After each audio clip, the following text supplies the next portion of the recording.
Good morning.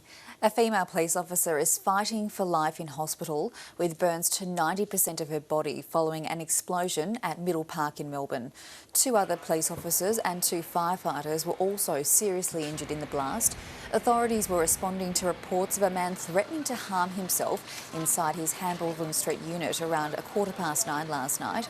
Police say the explosion was almost immediate upon their arrival. The man inside the flat, aged in his mid to late 30s, was also taken to hospital suffering burns. A crime scene has been established and investigators are yet to discover exactly what caused the blast. Here's what police at the scene had to say.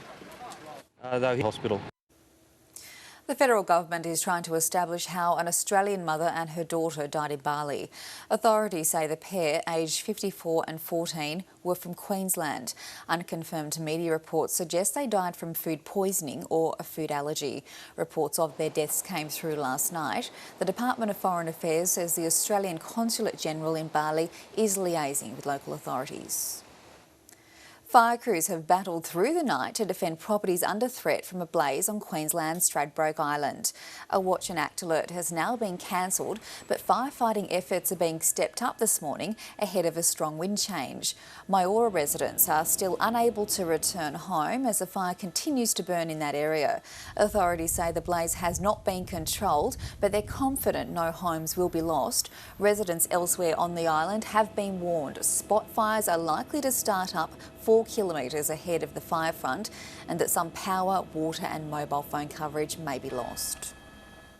Still in Queensland, and fire crews will continue to monitor a contained bushfire northwest of Townsville. Firefighters left Black River around midnight after bringing the blaze under control. They'll continue to watch the bushfire today with unfavourable weather conditions forecast. Yesterday, more than 50 crews battled the blaze to save several homes in its path. Police are working to confirm the identity of a driver who died in a car crash in Brisbane last night. Officers say the car struck a concrete barrier on the gateway at Tinklepool about 11 o'clock. The sole occupant died at the scene.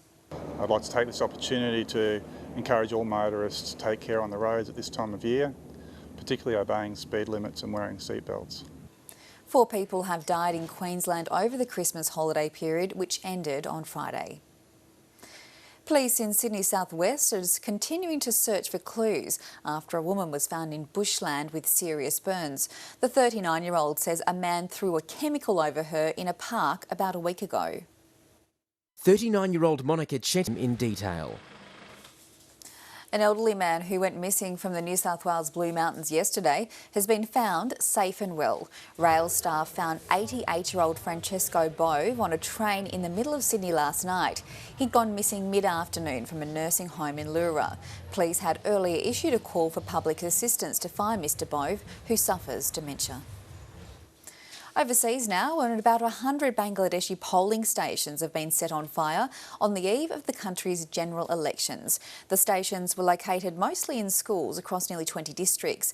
The arson attack followed the start of a 2-day general strike by the opposition Bangladeshi Nationalist Party, which is boycotting the vote.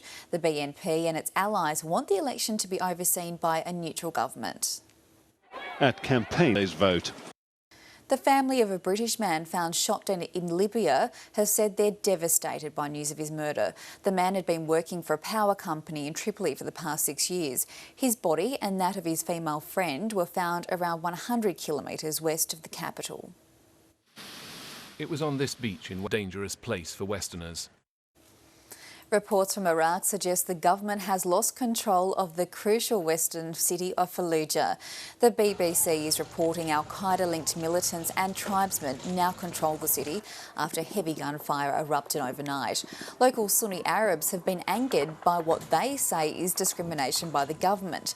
They also say their minority community is being targeted by anti-terrorism measures implemented to stem the surge of sectarian violence.